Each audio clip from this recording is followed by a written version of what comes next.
అందరికీ నమస్కారం అండి. మా గురువు గారు సుకుమార్ గారికి సార్ థ్యాంక్ యూ సార్ వచ్చినందుకు. ఏం మాట్లాడడానికి ఏమీ లేదండి, సింపుల్గా చెప్పేస్తాను. ఏప్రిల్ 30ని రానందుకు క్షమించండి, జూన్ 4న వస్తున్నందుకు ఆశీర్వదించండి. Thank you so much. Peddi చాలా కమర్షియల్గా ఎమోషనల్ రైడ్ సతీష్ గారు చెప్పినట్టు మీ అందరి హృదయాలకి చాలా దగ్గరగా ఉంటాడు పెద్దిగాడిని హృదయంలో తీసేయడం అంత ఈజీ కాదు. థ్యాంక్ యూ అండి, thank you so much. June 4న నా ప్రేమనంతా చరణ్ సార్ మీద చూద్దరు, కానీ ఈ అవకాశం ఇచ్చిన చరణ్ సార్కి థ్యాంక్ యూ సో మచ్ అండి. Thank you sir. బుచ్చిబాబు గారు, మీరు చూడ్డానికి ఇంత సైలెంట్గా ఉంటారు, కానీ సెట్స్లో ఇంత మంచి యాక్టర్స్ని, ఇంత పెద్ద యాక్టర్స్ని పెట్టుకొని ఎలా డీల్ చేయగలుగుతున్నారు? ఎలా ఉంటారు?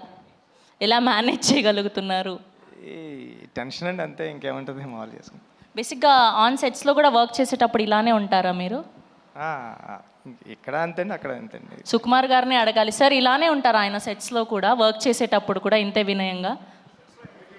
మైక్ సార్ అలాగే చెప్పండి, ఇలాగ ఉంటానండి. సెట్స్లో ఇంకా వినయంగా ఉంటాడు, కానీ విశ్వరూపం కూడా ఉంటుంది. బికాజ్ ఒక డైరెక్టర్కి అంత కమాండ్ ఉంటే కానీ చేయలేరు కదా. So there are two sides.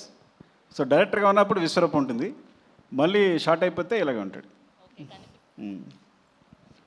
కనిపించని నాలుగో సింహం, రెండో సింహం లాగా సెట్స్లో వేరే బుచ్చిబాబు గారు కనిపిస్తారనమాట. ఓకే, సో ఈ వేదికగా రామ్ చరణ్ గారి ఫ్యాన్స్కి ఏమైనా చెప్పాలి అనుకుంటున్నారా? చరణ్ సార్ని దీంట్లో పెద్ద క్యారెక్టర్లో చరణ్ సార్ని మర్చిపోవడం అంత ఈజీ కదండి. చాలా అంటే చాలా మీరు ఇష్టపడిపోతారు పెద్ద క్యారెక్టర్ని. థ్యాంక్ యూ అండి, thank you so much. Okay, మాటలంటే మాట్లాడలేరు, కానీ ఒక 2 స్టెప్పులు అయితే వేయచ్చు కదా. అది ఈ జన్మలో కదండి, వచ్చే జన్మలో కూడా కుదరదు. కాదండి, ఈ మధ్య డైరెక్టర్లు భారీగా స్టెప్పులు వేసేసి సినిమాని ప్రమోట్ చేస్తున్నారు, మనం కూడా ఎందుకు ట్రై చేయకూడదు చెప్పండి? ఈ స్టెప్పులు వేస్తానండి. Thank you. అయ్యయ్యో.